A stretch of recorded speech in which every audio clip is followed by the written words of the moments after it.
আসসালামু আলাইকুম। সবার আগে বাছাই করা 10টি আন্তর্জাতিক খবর জানিয়ে দেব। প্রথমেই থাকছে শিরোনাম। তবে তার আগে অনুরোধ থাকবে ভিডিওটিতে একটি লাইক দিবেন। জানিয়ে দেব সর্বশেষ আপডেট আন্তর্জাতিক সংবাদ। শুরুতেই শিরোনাম। ইউক্রেনীয় সেনারা শৃঙ্খলা হারাচ্ছে, মার্কিন প্রতিবেদন। এদিকে ইউক্রেনে ক্ষেপণাস্ত্র হামলায় 16 জন নিহত। ইসরায়েলে 2 ফিলিস্তিনিকে গুলি করে হত্যা। মিশন শুরু করতে ইরানে সৌদি আরবের রাষ্ট্রদূত। ইউক্রেনের পাল্টা আক্রমণের প্রশংসায় মার্কিন পররাষ্ট্রমন্ত্রী ব্লিংকেন। সর্বশেষ জানিয়ে দেব যুক্তরাষ্ট্রের সাথে যৌথ মহড়া করতে যাচ্ছে আর্মেনিয়া, রাশিয়ার উদ্বেগ। এতক্ষণ শুনছিলেন সংবাদ শিরোনাম, এবারে বিস্তারিত। আজকের সংবাদ সম্পর্কে আপনার মূল্যবান মতামত কমেন্ট করে জানিয়ে দিন কোন স্থান থেকে আমাদের সংবাদ শুনছেন এবং দেখছেন। ইউক্রেনীয় সেনারা শৃঙ্খলা হারাচ্ছে, মার্কিন প্রতিবেদন। মার্কিন সংবাদ মাধ্যম নিউ ইয়র্ক টাইমস লিখেছে যে মার্কিন যুক্তরাষ্ট্র এবং তার মিত্ররা এ সিদ্ধান্তে পৌঁছেছে যে ইউক্রেনের পাল্টা আক্রমণের ব্যর্থতার একটি কারণ হল সংঘর্ষ রেখার বিভিন্ন অংশে সৈন্যদের বিক্ষিপ্ত নিয়োগ এবং শক্তির অতিরিক্ত সম্প্রসারণ। তারা ইউক্রেনীয় সেনাদের একত্রিত করার জন্য দৃঢ়ভাবে সুপারিশ করেছে। এর প্রধান বাহিনী দক্ষিণের একটি একক দিকে ফোকাস করে। 23 আগস্ট ইউক্রেনের প্রেসিডেন্ট ভ্লাদিমির জেলেনস্কি স্বীকার করেছেন যে কিয়েভ তার প্রধান বাহিনীকে দক্ষিণ দিকে পুনরায় মোতায়েন করতে অক্ষম, কারণ তাহলে তারা পূর্বের অঞ্চলগুলিকে হারাতে পারে। ইউক্রেনীয় গ্রাউন্ড ফোর্সের commander colonel general Alexander Syrskyi বলেছেন, বিশেষ সামরিক অভিযানের যুদ্ধ অঞ্চলের 3টি অংশের পরিস্থিতি অত্যন্ত কঠিন। তিনি তার টেলিগ্রাম চ্যানেল লিখেছেন, পূর্ব দিকের বর্তমান অপারেশনাল পরিস্থিতি জটিল রয়ে গেছে। জেনারেল উল্লেখ করেছেন যে তিনি বিশেষভাবে আর্টিওমোভস, কুপিয়ানস্ক এবং ক্রাসলিলিমান অঞ্চলের কথা উল্লেখ করেছেন। এর পরিপ্রেক্ষিতে সিরস্কি তার বাহিনীকে নির্ভরযোগ্য প্রতিরক্ষা নিশ্চিত করতে এবং বর্তমান অবস্থানের কোনো ক্ষতি প্রতিরোধ করার নির্দেশ দিয়েছেন। সাম্প্রতিক দিনগুলিতে ইউক্রেনীয় মিডিয়া আউটলেটগুলি রিপোর্ট করেছে যে ইউক্রেনীয় সেনাবাহিনীকে দেশের দক্ষিণ থেকে পূর্বে তাদের মজুদ পুনরায় মোতায়েন করতে বাধ্য করা হয়েছিল, কারণ কুপিয়ানস্ক এবং আর্টিওমোভস্ক অঞ্চলের পরিস্থিতি সেখানে ইউক্রেনীয় অবস্থানের পতনের কারণে জটিল ছিল। ইউক্রেনের ক্ষেপণাস্ত্র হামলায় 16 জন নিহত। ইউক্রেনের কোস্তিয়ানিতভকা শহরের ক্ষেপণাস্ত্র হামলায় অন্তত 16 জন নিহত হয়েছে। প্রেসিডেন্ট ভলোদিমির জেলেনস্কি বলেছেন, নিহত ব্যক্তিরা কোনো ভুল করেনি। হামলায় মৃতের সংখ্যা বাড়তে পারে বলেও সতর্ক করেছেন তিনি। ইউক্রেনের পূর্ব দোনেস্ক অঞ্চলের কোস্তিয়ানতিভকা ফ্রন্ট লাইনের কাছাকাছি অবস্থিত।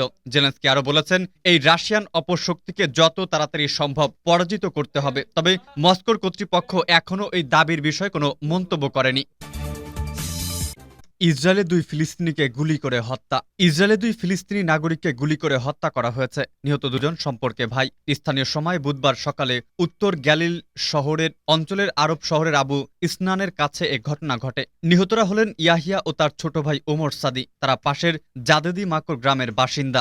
ইসরায়েলের জাতীয় জরুরি চিকিৎসা পরিষেবা ম্যাগেন ডেভিড অ্যাডমের প্রাথমিক মূল্যায়নের উপর ভিত্তি করে বলেন এটা ইচ্ছাকৃত হত্যাকাণ্ড। ম্যাগেন ডেভিড অ্যাডমের জরুরি চিকিৎসক আমিন সৈয়দ বলেছেন, আমরা ঘটনাস্থলে পৌঁছে রাস্তার পাশে জলপাই বাগান একটি গাড়িতে 2 ব্যক্তির অজ্ঞান অবস্থায় দেখতে পাই। আমরা পরীক্ষা করে তাদের মৃত ঘোষণা করি। ইসরায়েল পুলিশ জানিয়েছে তারা এই ঘটনার তদন্ত শুরু করেছে এবং অনুসন্ধানের সহায়তা করার জন্য ড্রোন ব্যবহার করছে।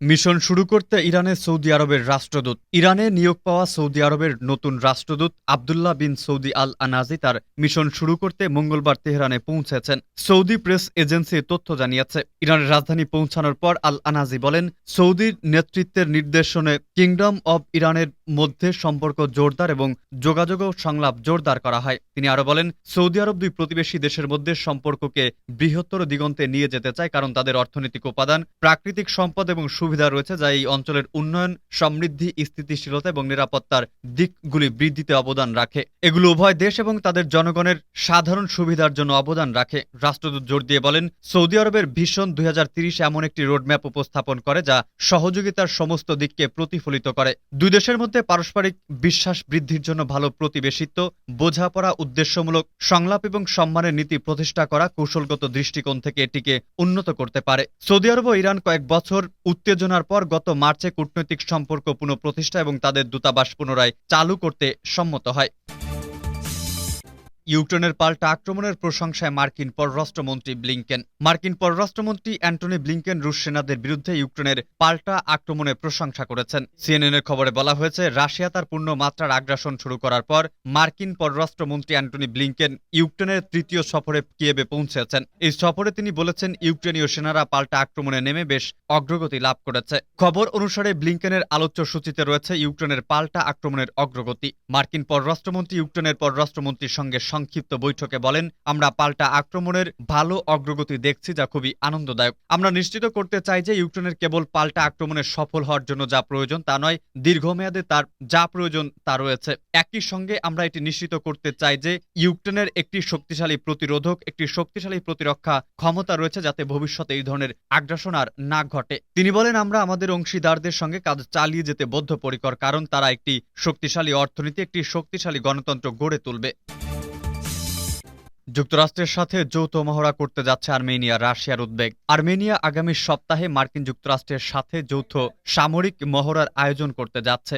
রাশিয়া এটাকে উদ্বেগের কারণ হিসেবে উল্লেখ করেছে। আর্মেনিয়ার প্রতিরক্ষা মন্ত্রণালয় বুধবার বলেছে যে 11 থেকে 20 সেপ্টেম্বর ইগল পার্টনার 2023 মহড়ার উদ্দেশ্য আন্তর্জাতিক শান্তিরক্ষা মিশনে অংশ নেওয়ার জন্য বাহিনীকে প্রস্তুত করা। মার্কিন একজন সামরিক মুখপাত্র বলেছেন, 85 আমেরিকান সৈন্য এবং 175 আর্মেনীয় সেনা মহড়ায় অংশ নেবেন। এই মুখপাত্র বলেন, আমেরিকানরা কানসাস ন্যাশনাল গার্ডের সদস্য সহ তাদের আর্মেনিয়ার সাথে 20 বছর বয়সী প্রশিক্ষণ অংশীদারিত্ব রয়েছে। মহড়ায় তারা রাইফেল দিয়ে সজ্জিত হবেন এবং ভারী অস্ত্র ব্যবহার করবে না। এই বছরের শুরুতে সোভিয়েত পরবর্তী দেশগুলি রাশিয়ার নেতৃত্বাধীন জোট যৌথ নিরাপত্তা চুক্তি সংস্থা CSTO দ্বারা আর্মেনিয়ার সামরিক মহড়ার আয়োজন করতে চাইলে ইয়েরেভান তা অস্বীকার করেছিল। এটাকে মস্কোর সাথে ইয়েরেভানের ক্রমবর্ধমান উত্তেজনার প্রতিফলন হিসেবে দেখা যাচ্ছে। আগামী সপ্তাহে অনুশীলন ছোট পরিসরে হওয়া সত্ত্বেও ক্রেমলিন বলেছে তারা এটা ঘনিষ্ঠভাবে পর্যবেক্ষণ করবে।